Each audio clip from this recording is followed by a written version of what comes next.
Hi, everyone. I'm Olivia, and today I want to share how I dealt with my toxic in laws. Trust me, this story will make your blood boil.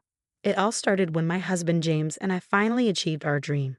After 6 years of hard work and saving every penny, we bought a gorgeous home in Newport Beach. It wasn't perfect, the place needed some work, but the breathtaking ocean view made it worth every dollar.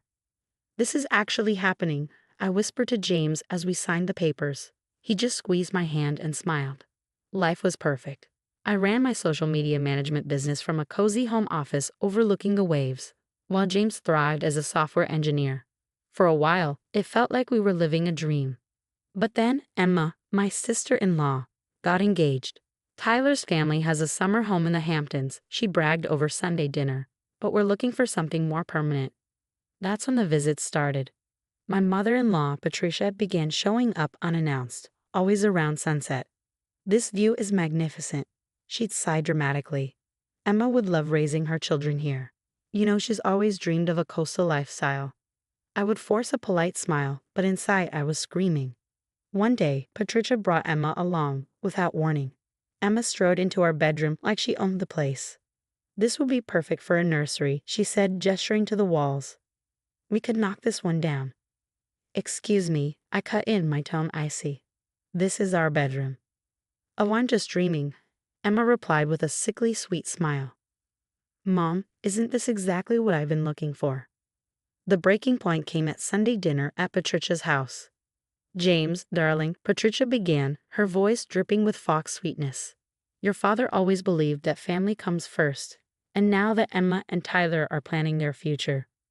Mom, what are you getting at? James asked, already weary. Well, your house would be perfect for them. The location, the view, it's exactly what they need. You and Olivia don't need all that space. Emma will have children soon, and… Wait a minute, I interrupted, struggling to keep my voice steady. Are you suggesting we sell our house to Emma? It's what's best for the family, Patricia said smoothly, as though the matter was already settled. We'll make sure you get a fair price. There are plenty of lovely starter homes inland. Starter homes?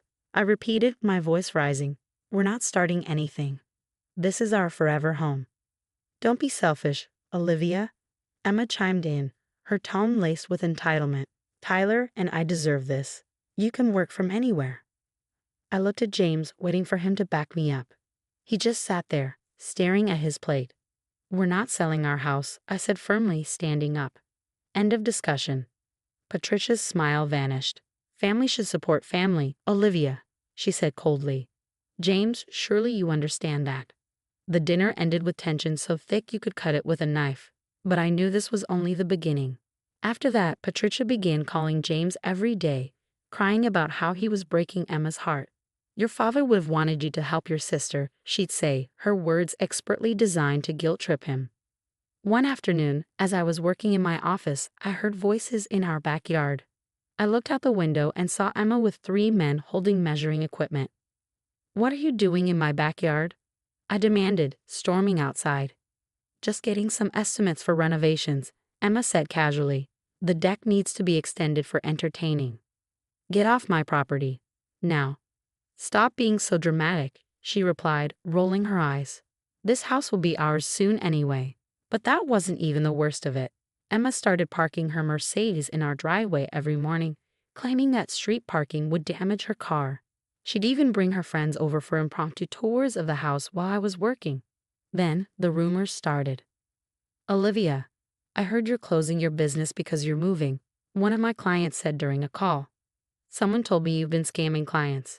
It turned out Patricia was spreading lies around our tight-knit community. She told everyone we were selling because we couldn't afford the house and that my business was failing. She even hinted that I'd been falsifying client reports.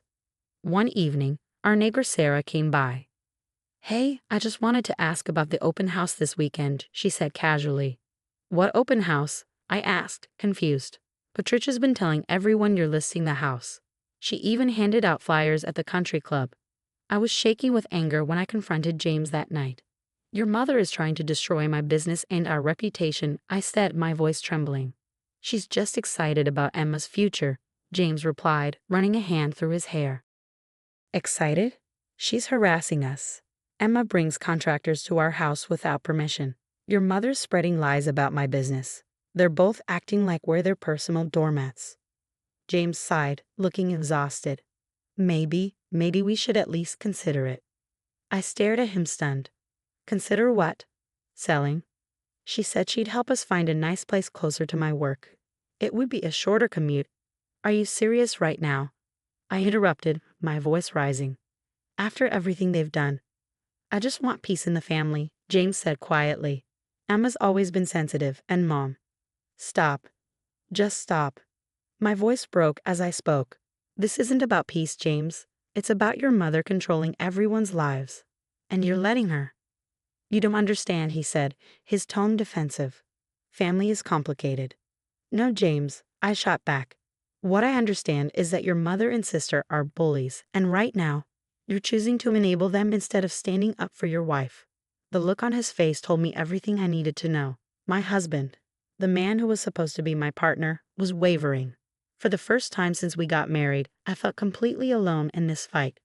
That conversation was a turning point. Something wasn't adding up about the whole situation, and I knew I had to dig deeper. I started with James's cousin, Mike, who had mysteriously cut ties with the family years ago. I was wondering when you'd call, Mike said when I reached him. Let me guess. Patricia's trying to control your life too. She wants our house for Emma, I explained. Classic Patricia, Mike said bitterly. Did you know she forced my parents to sell their beach house to fund Emma's private school? Claimed they owed her because she helped with their mortgage once. It was all lies. That conversation opened a floodgate. Over the next few weeks, I quietly investigated, talking to estranged family members and piecing together the puzzle. What I uncovered was shocking. Your mother-in-law? Yeah, I know her, said Tyler's former business partner when I tracked him down. She's been pushing Tyler to buy property he can't afford. The guy's drowning in debt but keeps up appearances to please her. I hired a private investigator who discovered Tyler had taken out multiple high-interest loans. Even more disturbing, Emma's name was on loan applications for our house, dated before they even made their demands. They're planning to flip it, a realtor friend explained after reviewing the documents. The market value is triple what you paid because of the new development plans in the area. Then came the bombshell. I found James's father's old lawyer. Your husband never knew, the lawyer explained, handing me documents. Patricia didn't sacrifice anything for his education. John left a trust fund for both kids. She's been controlling that money for years, making them think they owe her everything. I was compiling all this evidence when our elderly neighbor, Mrs. Chen, knocked on our door. Someone asked me to sign papers about your house yesterday, she said, holding out a clipboard. They said it was a neighborhood approval form for renovations. What papers? I asked, my stomach sinking. Property transfer documents, she said knowingly. I may be old, but I can still read. That woman, your mother-in-law, didn't know I used to work in real estate. My hands were shaking as I called James. Your mother tried to forge property documents. She's getting neighbors to sign fake renovation approvals. That's impossible, James said, his voice tinged with disbelief. You must be mistaken. I have proof, James, not just about this, about everything. Your college fund? It wasn't from her. Your dad left you that money. The silence on the other end was deafening. What are you talking about? He finally asked. Come home. Now, there's something you need to see. When James walked in and saw the dining room table covered with documents, the loan applications, trust fund papers, and forged documents, his face went pale. All these years, he whispered, picking up his father's trust fund statement. She made me feel like I owed her everything. That's when the front door burst open. Patricia stormed in, waving papers. I have the transfer documents right here. All we need is your signature. She froze when she saw what was on the table. How dare you go behind my back? She screeched, lunging for the documents. This is family business. You're right, Mom, James said, his voice ice cold. This is family business, and we're dealing with it right now. I didn't need to do anything after that. Once the truth came out, karma took care of the rest. A mysterious tip, definitely not from me, reached Tyler's investors about his fraudulent loans. Within weeks, his financial empire crumbled. The wedding's postponed indefinitely, Emma announced on social media. 2 days later, Tyler was spotted leaving the country. This is all your fault, Emma screamed through our doorbell camera. You ruined everything. But that was just the beginning. Once Patricia's schemes were exposed, other family members started coming forward. Mike shared his story at the country club, Patricia's favorite haunt. Aunt Sarah revealed how Patricia had manipulated her out of her inheritance. The dominoes just kept falling. Did you hear? One neighbor whispered to another. Patricia Turner tried to forge property documents. I always knew something was off about her. The whispers followed Patricia everywhere. Her once coveted spot in the weekly tennis group suddenly disappeared. No room for new members, they said. Her charity board position was mysteriously restructured. The facade she'd worked so hard to maintain was crumbling, and everyone was starting to see her for who she truly was.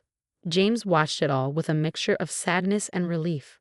I can't believe I almost lost you because of their manipulation, he said one evening as we sat on our new deck, the ocean breeze brushing past us.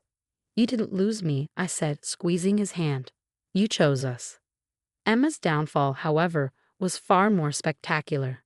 During an interview at a prestigious firm, she reportedly demanded the corner office right away because, as she put it, my family deserves the best. She didn't get the job, or the next one. Last I heard, she'd moved to a small town in Idaho, far from the life of privilege she'd once flaunted. Meanwhile, my business thrived. It turns out people love supporting someone who stands up to bullies. My client list doubled, then tripled. With the money we'd saved from the possibility of being forced out of our home, we invested in renovations instead. We built a sprawling new deck to enjoy the ocean view, expanded the kitchen, and even added a home theater. Every improvement was something Patricia and Emma had dreamed of claiming for themselves, now firmly and permanently ours. The real cherry on top, our housewarming party. We invited the entire community, along with all the family members Patricia had alienated over the years. The sunset that evening was spectacular, painting the ocean in shades of gold and crimson. To new beginnings, James said, raising his glass. We were surrounded by genuine friends and family, people who loved us for who we were, not what we could give them.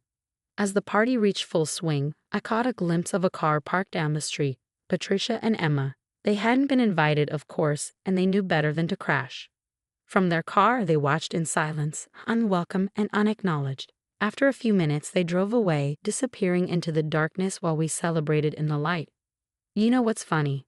I said to James later that night, standing on our deck and looking out at the endless ocean. What's that? He asked, wrapping his arms around me. They wanted this house so badly, but they lost everything trying to take it, and all we did was stand our ground. James smiled, holding me close. No, babe. You stood your ground. You saved us both. It struck me then. Sometimes the best revenge isn't doing anything at all. It's simply refusing to give in to toxic people and letting their own actions become their downfall. What would you have done if your spouse started wavering under family pressure? Would you have fought alone, like I did, or given in to keep the peace?